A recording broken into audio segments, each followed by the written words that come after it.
Ang tanong na nagmamakaawa para ating itanong, hindi lamang sa ating mga nanunungkulan sa gobyerno, no? Ang mga iniluklok ng kumulikotong sa lahat ng sulok ng pamahalaan, no, ha? Kundi maging sa ating mga sarili. Tanungin po natin.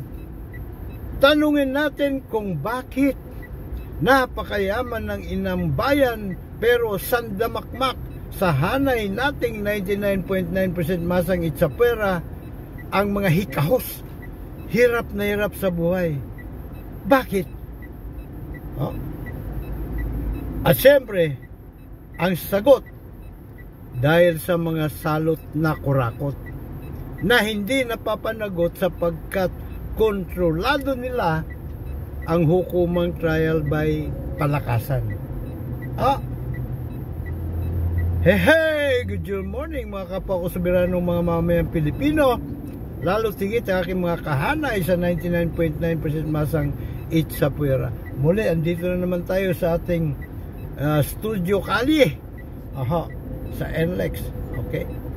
Mula Mikawayan hanggang Pasay. So, samahan niyo po ako muli, no? Teka muna, bago tayo tuluyang pumalaot sa ating balitaktakan, kilatisan, no, ha? Pahirit mo na ng subscription. Sabayan nyo na rin ang pindot ng notification button para pagdating ng may in-upload tayong bago, kaya nagla-live ang inyo pong abang lingkod, updated kayo, notified kayo. At saka pakilike na rin, magkomento kayo pabor po o kontra, at pakishare. Suportahan din po natin pare-pareho ito pong ating advokasya, ating Juro Revolution, no? Ito ay pusang pagsusulong ng karapatan natin mga soberanong mga mamamayang Pilipino sa trial by jury, upang sa wakas makamtan na po natin ang mailap na pangarap Pinoy, na pangarap pa ng ating mga ninuno panahon pa ng mga Kastila, no? Pangarap na magkaroon ng makatarungan at makataong lipunan. Hindi po mangyayari yan hanggat di napapanagot ang mga salot na kurakot, mga abusado sa gobyerno, mga mamamatay tao, mga land grabber, at kung ano-ano pang mga kaungasan pinagagawa ng ating mga iniluklok o ng iniluklok ng kumulikotong sa pamahalaan. At syempre, mangyayari lamang yan kung mapalitan na po natin ang sistema na hukuman. Trial by jury of the people, by the people, for the people, ang pundasyon, esensya, at ang puso ng demokrasya. The epitome of democracy and freedom and democracy is the right of the people to a trial by jury. Paano? Hala, sige, tara na, umpisa na po natin ang kilatisan. Larga. Alam mo na, ha? Okay, let's go. Aba, anong nangyari dito? Isang truck na to bumuntot pa sa atin. Ako po ay dismayado sapagkat mismo yung mga senador, no, ay ayaw pag-usapan ang karapat-dapat, nararapat na amenda sa saligang batas.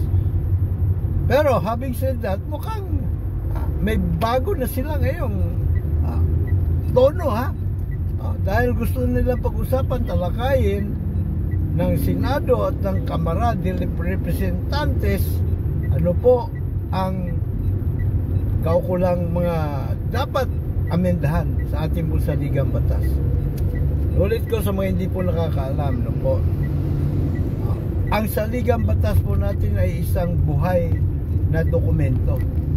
At porket yan ay buhay na dokumento, no, from time to time when the need arises, ay kailangan po nating baguhin or kailangan susugan, amendahan ang ilang sa mga provision o alisin yung ilang mga provision, para may lagay sa tono.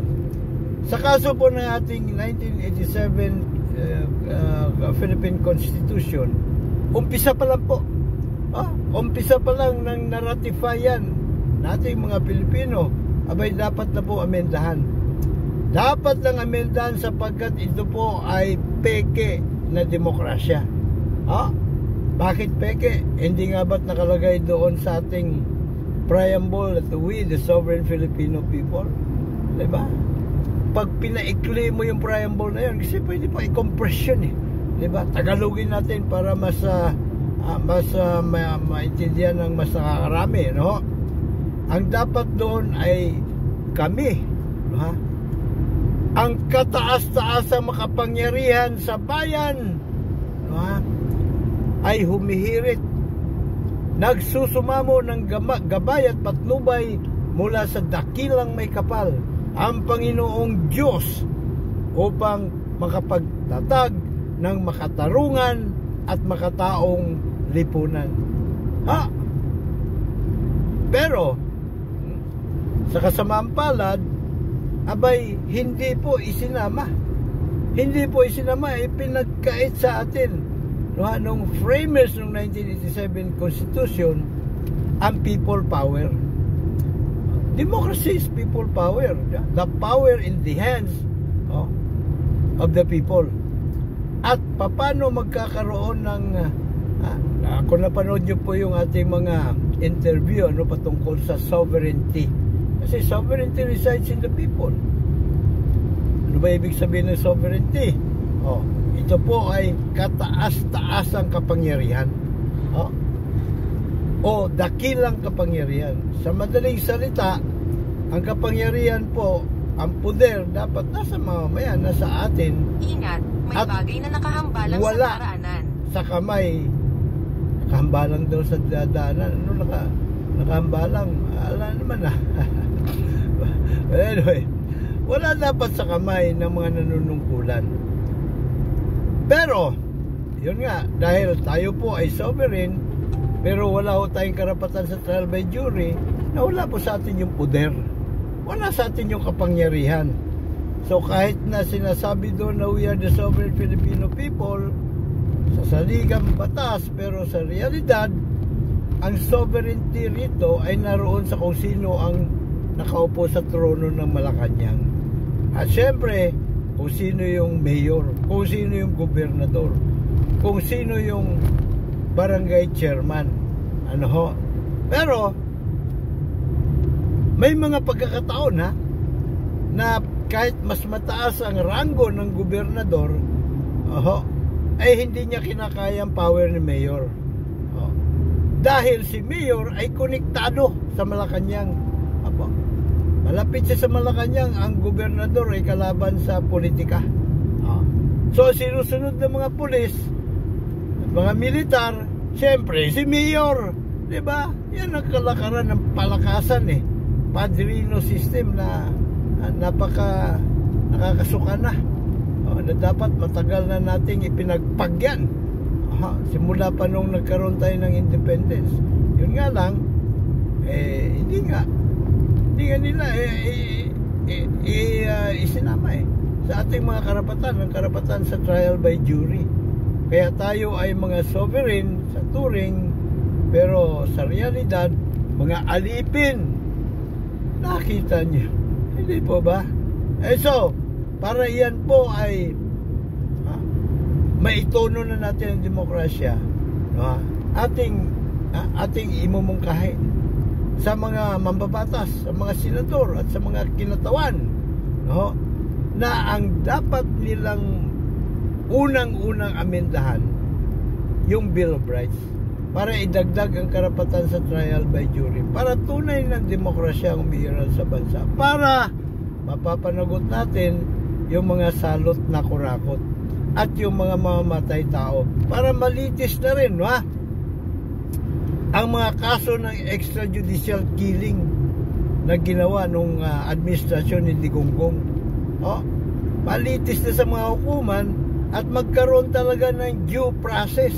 Kasi yung due process hindi lang porket nasampa ng kaso, nalitis, napawalang sala, o kaya inireklamo doon sa prosecutor pero hindi gumalaw-galaw ang kaso, itinengga, pinatulog. Hindi po due process yun. Kahit may desisyon pa ang korte, kung ang desisyon ay sa diwa sa saliw ng palakasan, hindi po yung due process. Kasi yung due process talagang nailalapag yung katarungan. Diba? Kung ano yung tama, kung ano yung totoo, kung ano yung may mga ebidensya. At pati pangangalap ng ebidensya, meron din due process yan. Hindi mo po pwedeng itago. Pagkatapos makuha, itago mo na lang yung ebidensya para maprotektahan yung kawatan. Pagkaraan ng 300 hindi po metro, due process yun. Gamitin ang daanan sa kanan Sa upang pulisya, lumabas sa kanan. meron din due process. Tapos lumabas Hindi sa yung kanan. porket kalaban ka sa politika, hindi na ibablatter ng mga pulis dahil inuutusan sila ng mga amo nila. Lumabas sa kanan hanggang Smart Connect Interchange on ramp. Wala pong due process gamitin ang doon. daanan sa kanan upang At lumabas sa kanan hindi hanggang talaga P5 magkakaroon ng North due Luzon process. Expressway, NLEX West Harbor Link Exit. Sa hudikatura natin Gamitin ang daanan at sa sa kanan lahat upang ng lumabas ahensya sa kanan hanggang sa ating P5 North Luzon gobyerno, Expressway, NLEX kung West wala Harbor ang Link Exit. karapatan sa trial by jury ang mga mamamayan. Katulad na lang halimbawa, yung ginagawa sa aming mga Pagkaraan ng Dikanyans 3.9 kilometro. ng Dumiretso lang sa developer Iwan, North Luzon na Expressway, South. 8990 Holdings Incorporated. Ano po? At ang kanilang mother corporation, yung Primix Land Corporation, no ha? Na lahat na lang, yung tubig namin dito illegal, pero nabigyan sila ng water permit ng National Water Resources Board. At mismong, siyempre, executive director ng PIPERMA doon, di ba? Kung sa magkanong dahilan, hindi natin alam, no ha?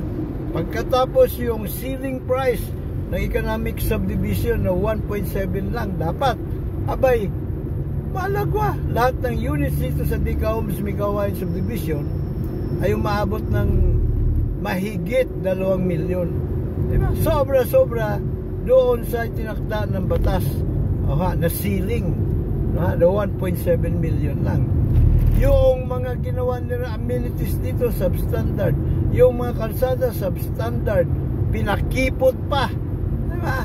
Yung swimming pool, napakaliit, samantalang ang expected rito na number of units ay 7,000. Doon sa original nilang permiso, nakasaad lang 5,000. Pero may mga bago pa silang dinagdag eh. Ang dagdag, no? Kaya tinatayang aabutin ito ng mahigit na 7,000. Pero ang liit ng amenities, tinipid nila yung open spaces, no? Pinaliit nila, hindi na sinunod yung batas BP 220 para mas marami silang espasyo area na pwede ibenta. Ay mga sakim nga sa kwarta, no? Ay so pagka nagreklamo ka, doon ka magreklamo sa mga lumalabag ng iyong karapatan. Saan ka man nakakita noon, no? Eh ngayon, pag nireklamo mo sila, siyempre ititinggan nila yung reklamo. Katulad nung nilapag na may reklamo dyan sa may DHSUD, Region 3, no ha? Eh sila nag-aproba na binigyan nirehistro nila ang kuno ay interim board. Pambihira wala naman sa batas yun na pwede mo i-rehistro yung interim board eh. Pero ginawa nila, no ha? Pagkatapos doon mo sila irereklamo sa DHSUD. Abay katarantaduhan nyo, kalokohan malaki yun. Di ba? Paano nila babatok-batukan ng mga sarili nila? Dahil sa nilabag nila ang batas, magsasarili sila. So hindi po ganyan ang kalakaran ng hudikatura, no, sa tunay na demokrasya, sapagkat ang talagang poprotekta sa mga mamamayan ay mismong mga mamamayan. Bilang mga grand juror, no, sila po ang kumikilatis kung may probable cause, no, para sampan ng kaso ang akusado. Hindi prosecutor. Ang prosecutor ay nangangalap lang ng ebidensya yan at ipipresenta niya doon sa mga juror. Randomly selected yung mga yon at hindi sila organic, no ha? Hindi nila amo yung Chief Justice o yung mga judges dyan, hindi nila amo, no ha? Ngayon, ang huhusga naman kapag indicted ang akusado, ay yung po mga trial jurors, no, ha? Randomly selected, mga 18 anyos pataas, no, ha? Marunong bumasa at sumulat, Filipino citizen. O yan po ang magdidesisyon kung akusado ay guilty o inosente.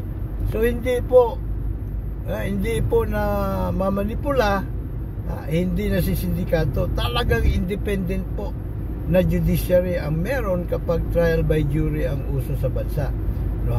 So yan ang atin pong mga mambabatas, no, mga senador ay atin pong kinakatok. Itutukhang po natin, no, katukin po natin at pakiusapan, katok at hangyo. Sa Bisaya hangyo, sa Tagalog pakiusap, diba? Pakiusapan natin sila. Pagkaraan ng 300 metro, dumiretso lang. Tapunan. Tapos dumiretso lang. No? Kahit konting pagtingin, no, ha, ang karapatan sa trial by jury, no, the epitome of freedom and democracy. At harinawa ay ma-realize nila, huwag sila matakot na pati sila ay tapos makulong. Dumiretso lang sa Iwan, North Luzon Expressway, South. Pagka nasampahan sila ng kaso, ano ha? Kasong katiwalian, no? Ay so, dumiretso lang sa Iwan, North Luzon Expressway, South. Okay, didiretso na. So sana, ako payag ako na idaan sa plebisito. Siyempre, pagdebatihan mo na, malawakang debate. Pagkaraan ng 2.3 at kilometro. siyempre, yung manatili sa kanan hanggang 106 A Bonifacio Avenue, South.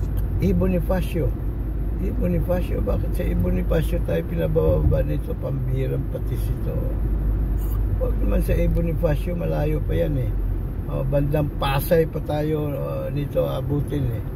So, tingnan natin sa banda-banda pa ron. Well anyway, yung nga sabi ko, pagdebatihan ng malawakan. Pagkaraan ng 5.4 kilometro. Dumiretso lang sa E2 Skyway, okay. South. Sige. Diba? Pagdebatihan sa Senado. Pagdebatihan sa mga town hall meetings na gusto ikasal ni Pangulong Bongbong Marcos, ano ha? Ang kahalagahan, no ha? Kung karapat dapat ba na ikasa sa isang people's initiative, no? Yung pong gawin ang forma ng gobyerno na parlamentaryo. Diba? Pagdebatihan din sa Kongreso, sa Senado, at sa mga town halls ng mga mamamayan, ang importansya naman ng Republic of Mindanao. Diba? Ngayon, pagdebatihan din sa Kongreso at Senado, sa lower house o sa House of Representatives at sa Senate, itong panukalan naman ng team juror, karapatan sa trial by jury, diba? Amenda sa Bill of Rights, at sa mga town halls meeting, ako handa ako makipagdebate kahit kanino, para mailapag ko ang beauty ng trial by jury. At para sa akin, ito pong parlamentaryong gobyerno is less democratic, no? Ito po ay magdudulot lang ng diktadurya sa ating bayan, diba? Ganon din yang Mindanao Republic, no? Alam nyo, pag walang karapatan sa trial by jury ang mga mamamayan, no, abay, pwedeng maging diktador ang sino mang namumuno, sino mang presidente o sino mang prime minister, no? Ay pagka yun doon sa Republic of Mindanao, baka gawin pa nga nilang hari si Digong eh. Kamahalan, no?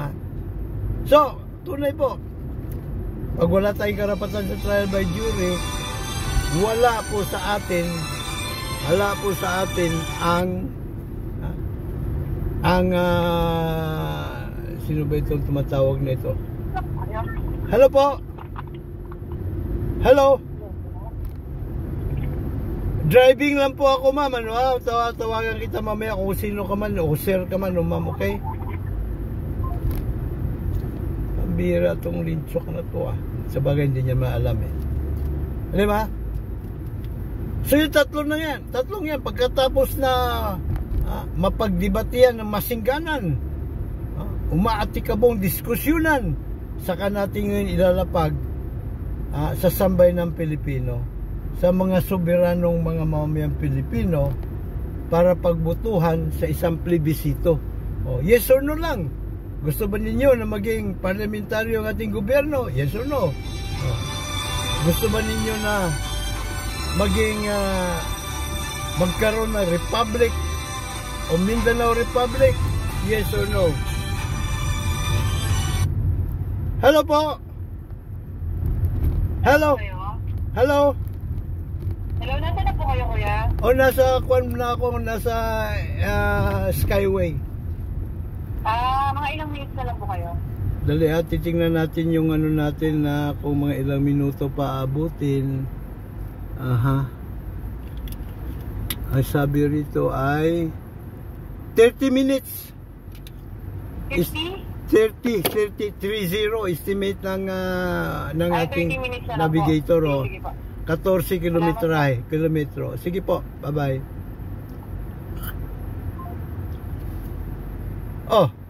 Di ba? Saka natin ilapag. Saka ilapag ng COMELEC sa plebisito para pag magpasya ang mga soberanong mga mamamayang Pilipino. Di ba? Pag nanalo ang Republic of Mindanao, abay, wala tayong magagawa. No? Sapagkat ang self-determination, the right to self-determination ay nananahan sa atin ng mga soberanong mga mamamayang Pilipino. Majority.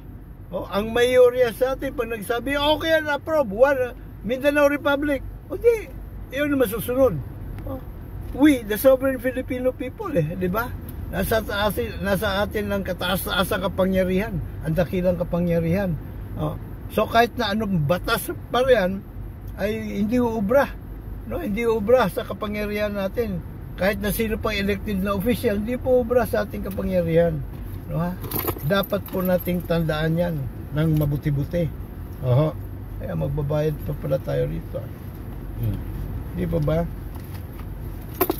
Pero sigurado ako ang mananaig dyan, no, ang susuportahan ng mga mamamayang Pilipino ay walang dilitiba kundi ang karapatan sa trial by jury para magiging tunay na makapangyarihan tayo, tunay na nasa kamay natin ang kataas-taasang kapangyarihan, ang dakilang kapangyarihan, at hindi na makakalusot itong mga kawatan. Agaran po natin silang mabubuko at mapapanagot, maipakukulong. Di po ba? Siya ng buhay. Di ba?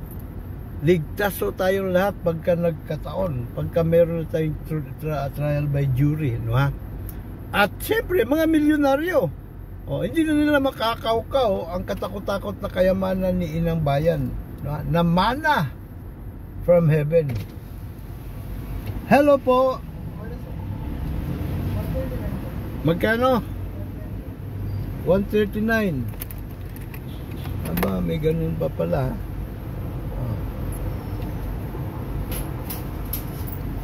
Wala bang laman yung aking ano? Alam ko may laman pa yan eh. Magkano laman dyan?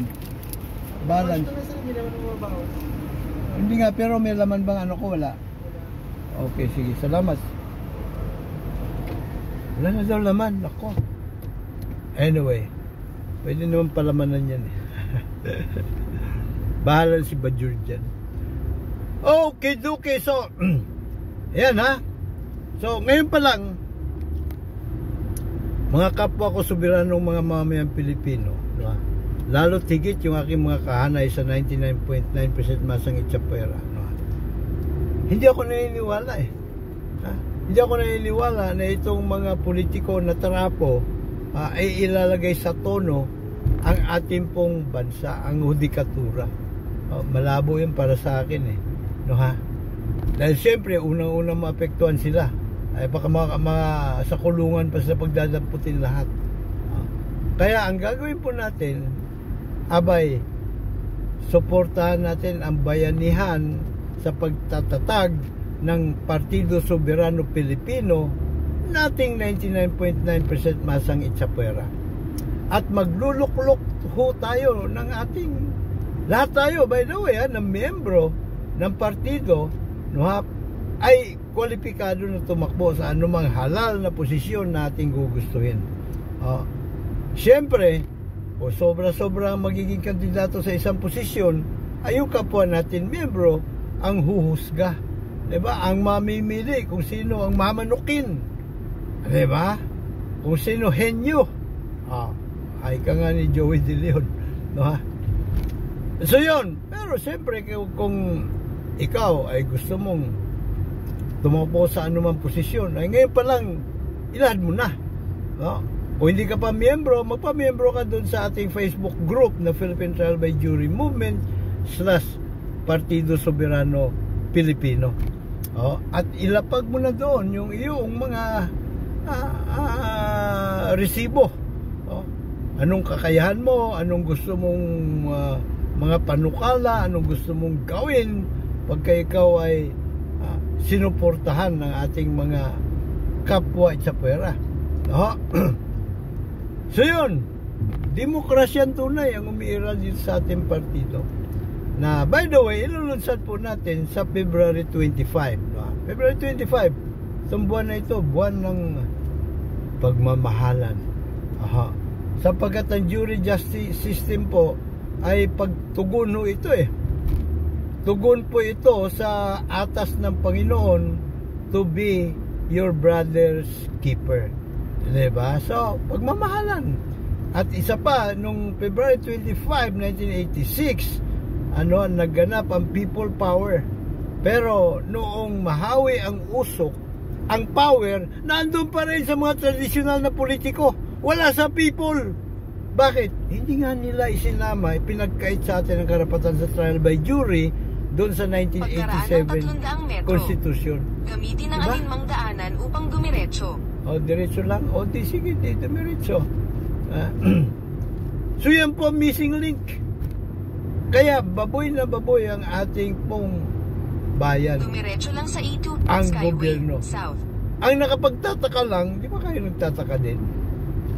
Yung pong mga politiko, hindi pinag-uusapan ito Tila hindi nila alam, ang tunay na problema na korupsyon. Dumiretso lang ng 7 minuto hanggang E2 Skyway South Buendia off-ramp. Buendia tayo pala bababa. Sige. Yung gusto mo, blaha ka. Yung pong mga political analyst, ganun din. Wala ding alam. Karamihan po sa kanila, pinupuna kung sino yung nakaupong administrasyon para papugihin, pagandahin babae, lalaki, yung po kanila namang mga manok sa oposisyon. Diba? Yun sasabihin nila sila ay para sa kapakanan ng mga mamamayan. Nek-nek nyo. Diba? Meron ba silang inilalapag na solusyon kontra korupsyon? Wala. Maging yung ating mga edukador, abay, walang alam mo, ayaw lang nila ilapag ang tunay na solusyon, which is Juro Revolution. Diba? Ganon din ang mga abogado. Diba? Well, in fairness naman sa kanila din, hindi itinuturo sa kanila na trial by jury pala is the epitome of democracy. Ngawa sila na ngawa patungkol sa demokrasya. Sinaprotektahan daw nila ang demokrasya sapagkat nawindang ang PI nila. Nawindang. So sabi nila, wagi ang demokrasya. Pambihira. Hindi pa tayo nagkaroon ng demokrasya rin sa bansa Huwag tayong paguguyo at pauto sa mga yan. Hindi pa tayo nagkaroon kailanman ng demokrasya sa bansa. At kailanman di tayo magkakaroon hanggat wala sa Bill of Rights ang karapatan sa trial by jury natin mga soberanong mga mamamayang Pilipino. Diba? So, umpisan nyo ng debate nila yan, Don't take my word for it. Mag-research po kayo. Tingnan po ninyo At makikita po ninyo na lahat ng mga first world country ay hukuman trial by jury ang uso sa kanila. Marami sa inyo hindi alam na sa Hong Kong, jury justice system po ang uso simula pa noong 1843 nung sila po ay naging kolonya ng Great Britain. Hanggang ngayon, kahit na nung isinuli sila ng Great Britain, ng United Kingdom na ngayon sa China, eh doon po sa Sino-British British Agreement, kung saan nakapaloob yung pagbabalik nga ng sovereignty sa Hong Kong ng Communist Party, abay may probiso po doon na mananatili ang independent judiciary sa Hong Kong. Baka hindi nyo rin alam na yung pong South Korea na ngayon ay maunlad na, pero noon ay hikahos dahil sa kurakotin ng mga leader nila, abay nag-ship po sa trial by jury na, kaya sila ay yumaman. Kaya ang mga Koreano ngayon, mga mamamayan, ang daming pera, mga milyonaryo. Noong 2007 sila po ay nag-dry run for 5 years sa trial by jury. Noong 2012 pinulblas na po nila dahil nakita nila ang kahalagahan, nakita nila ang beauty ng trial by jury. Kaya tingnan nyo ngayon ng South Korea, mga Koreanong nandito ngayon sa atin, dadami nilang pera. Baka hindi nyo rin alam na ang Espanya ay nag-shift na, matagal na, sa trial, 1900s pa, sa trial by jury. Ang Espanya, kung saan hinugot natin o ipinamana sa atin itong hukuman trial by palakasan, trial by jury na po ngayon. Kaya yung bayaw ng hari nila, abay nakalabuso dahil sa korupsyon. Humusga yung mga mamayan, ay mga Kastilaloy bilang mga juror, at napatunayan na siya nga ay nangurakot at siya po ay kulong, nakulong. So yan po ang beauty ng trial by jury. Siyempre ang Japan po trial by jury din. Iba sabi nila mabuti mga Hapon may delikadesa pagka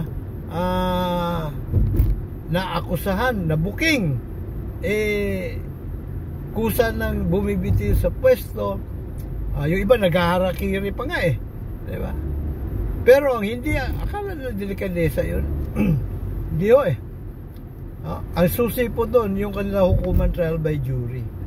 At yung batas po nila roon, kapag halimbawa hindi umamin yung kawatan at niliti sa trial by jury at hindi niya malulusutan, tiyak, dahil hindi naman hindi na si sindikato, hindi na mamanipula ang jury justice system ang mga mamamayan bilang mga juror, abay kung ano ang parusa, kung kamatayan ng parusa, ipapataw din sa kanya yung kamatayan na parusa.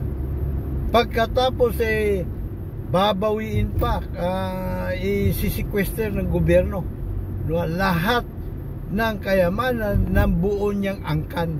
Hindi lang siya, hindi lang pamilya, buong angkan nila isisequester ng kayamanan. Pero pag siya po ay harakiri, sinintensya niya kanya sarili na kamatayan, well, kung ang kakibat na kaparusahan ay kamatayan dun sa krimen na kanyang ginawa, abay hindi na po babawian ng kayamanan ang kanyang buong angkan. Kaya yung po ang dahilan kung bakit naghaharakiri ang mga Hapon, hindi dahil sa delikadesa, kundi dahil sa hukuman trial by jury na hindi namamanipula at hindi nasisindikato. Dito sa atin, ano sabi ni Kibuloy? Ay, sampahan niyo ako ng kaso sa korte din sa Pilipinas. Ganon din si Digong, si Sara Duterte, ganon din. Si first gentleman nung araw, yun din ang mga pinagsasabi. Diba? Sampahan niyo ako ng kaso. Pambihira, nagtahan na ito, Quirino. Doon po tayo sa Buendia, mag-i-exit, konting hataw pa. Hindi man tayo makakahataw dito dahil may speed limit up to 60 kilometers per hour. Speed limit dito sa Skyway. So, I hope malinaw po sa ating pare-pareho na, lalo na sa aking mga kapwa kahanay sa 99.9% masang itsapwera. Maliit na lang po ngayon ng mundo, dahil sa social media. Kaya i-research po ninyo para kayo mismo kukumbinsi sa mga sarili nyo sa beauty ng trial by jury. And by the way, wag ko kayong mag-atubili o pagpatumpik-tumpik na ipalaganap ito pong ating advokasya, yung ating pong juror revolution. Wag ko. Gamitin po natin ang social media, sapagkat dahil sa social media tayo po ngayon ay the silent majority no more. Pero para mangyari yun, kailangan po natin gamitin ang ating dumadagungdong na mga boses sa Facebook, sa YouTube, sa Twitter, sa Instagram, sa Telegram, kung anong social media platform, sa TikTok na meron po kayo. Atin po ito, para sa kapakanan po natin ito, hindi lamang kapakanan natin sa kasalukuyang henerasyon, kundi hanggang sa mga susunod pa po nating salinlahi till His kingdom come. So pagkaraan ng bayanihan na tayo, lumabas sa bayanihan. kanan hanggang E2 Ito po ang Skyway, salbasyon ng South ating Buendia nasyon. off-ramp. Paano? Pa-exit na ako rin sa Buendia Hanggang sa muli, ako pa rin po inyo lagi nakandang maglingkod, Mr. Juror Dr. Siksukit Kilatis Lagari po lamang, PhD Public Administration honoris causa. May God bless us all. May God bless Philippines. Dapat lang juror tayo. Hanggang sa muli.